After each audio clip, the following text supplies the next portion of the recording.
ओम नमो नारायणाय. मी डॉक्टर कृष्ण देवगिरी, आंतरराष्ट्रीय योग सद्गुरू. चला तर आज आपण जाणून घेऊया योग सद्गुरू विचारधारामध्ये योगातून आनंदी आरोग्यदायी जीवनाचे 4 राजमार्ग. कर्मयोग, ज्ञानयोग, भक्तियोग आणि राजयोग.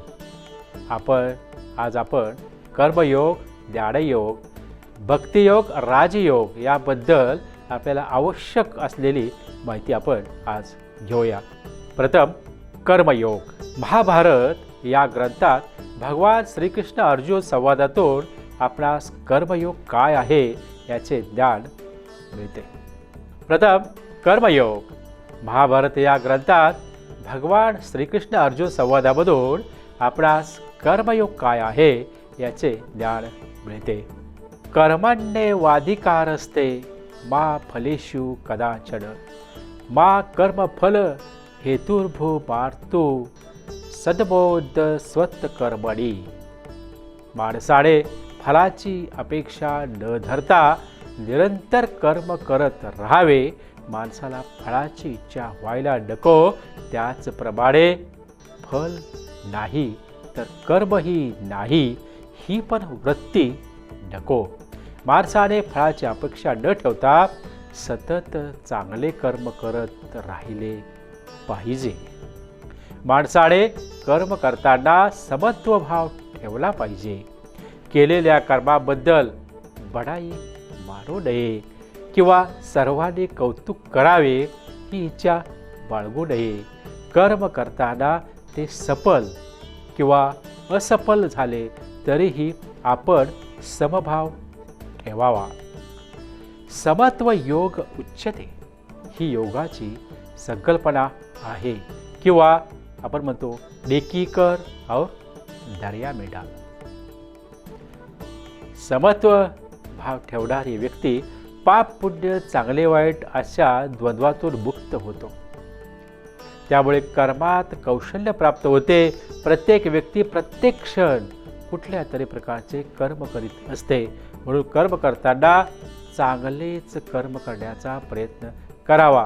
उदाहरणार्थ भूक लागल्यावर अन्न खाणे हे कर्म आहे, पण भूक नसताना अन्न खाणे हे कर्माच्या उलट दिशेला जाते.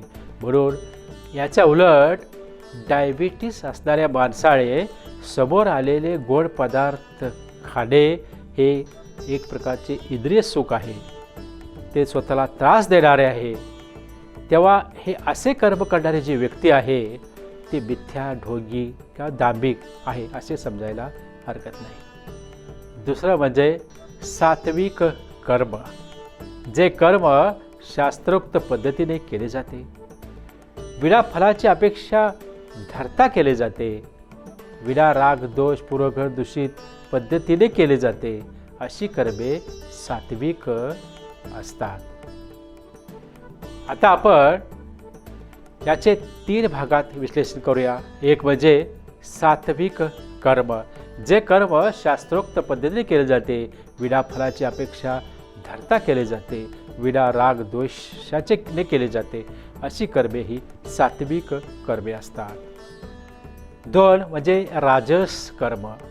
जे कर्म खूप परिश्रमयुक्त असते, उपभोग सुखाची इच्छा ठेवून व अहंभावाने केले जाते, त्याला राजस कर्म असे म्हणतात.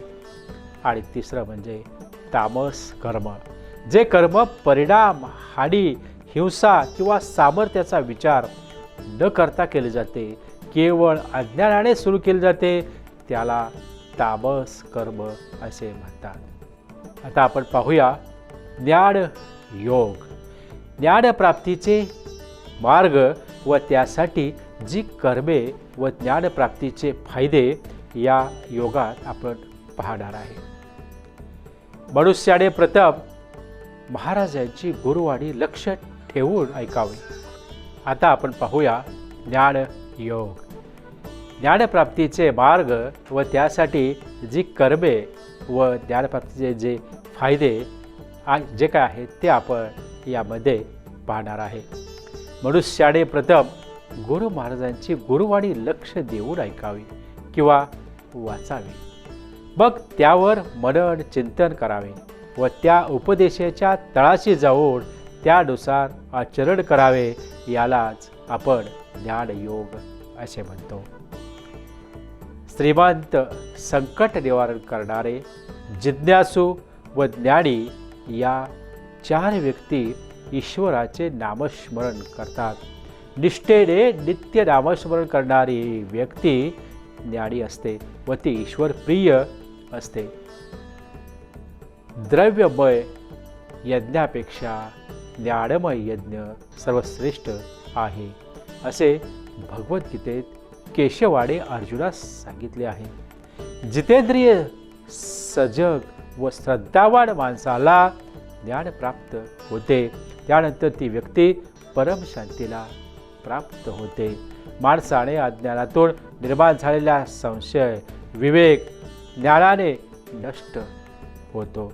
थोडक्यात माणसाने गुरुपदेश श्रवण करावा, त्याचे वाचन करावे, त्यावर मनन चिंतन करावे, त्याप्रमाणे कृती करावी व नंतर पूर्ण बोध झाल्यावर त्याला मोक्ष प्राप्त होतो.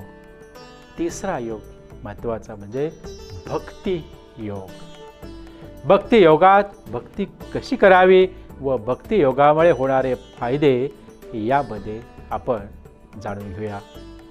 मनाला एकाग्र करून जो भक्त ईश्वर चिंतनात सतत मग्न असतो, तसेच ईश्वराच्या सगुण साकार रूपाचे श्रद्धेने भजन करतो, अशाच व्यक्तींना ईश्वर स्वीकार करतात.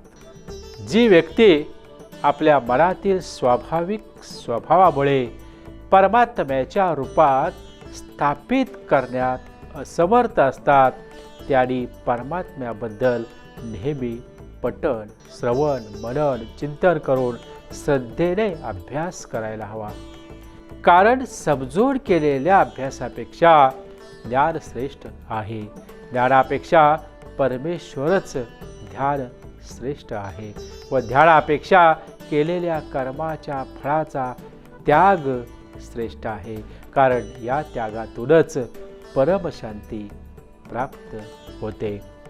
शत्रू, मित्र, मान अपमान, शीतल उष्ण, सुख दुःख, निंदास्तुती या सर्व स्तरावर सम राहतो. भावनांचा उद्रेक होऊ देत नाही. जो मननशील होऊन जे काही मिळाले आहे त्यात समाधानी असतो, तोच भक्तियुक्त माणूस ईश्वराला प्रिय असतो. चौथा म्हणजे राजयोग. योगातील अष्टांग योग, त्यामध्ये यम, नियम, आसन, प्राणायाम, प्रत्याहार, धारणा, ध्यान आणि समाधी याप्रमाणे जे व्यक्ती आपले जीवन व्यतीत करते त्यालाच मोक्ष प्राप्त होऊन त्यांना राजयोगाचा लाभ मिळतो. ज्यांचा आहार विहार युक्त आहे, शारीरिक कर्म योग्य आहेत, ज्यांची दिनचर्या उचित आहे, जसे सकाळी मंगल पहाटेच्या वेळी जागृती व रात्री जागरण न करता सुमारे 10 वाजता झोपणे आहे, अशा व्यक्तीच्या दुःखाचा नाश होऊन ते योगी बनतात व त्यांना राजयोग प्राप्त होतो. तसेच ज्यांचे अंतःकरण ज्ञान व विज्ञान विषयात समाधानी आहे, जे विकाररहित जगतात, ज्यांनी सर्व इंद्रियावरती विजय मिळवला आहे व ज्याला माती व दगड सोन्यासारखे वाटतात, त्यालाच योगी म्हणतात. ज्याचे मन किल्बिषमुक्त होऊन चांगल्या रीतीने शांत झाले आहे, ज्यांचे रजोगुण शांत झाले आहे, अशा ब्रह्मामध्ये एकरूप झालेल्या योगींना आनंद प्राप्त होते. बोला विठ्ठल विठ्ठल विठ्ठला, हरी ओम विठ्ठला. धन्यवाद.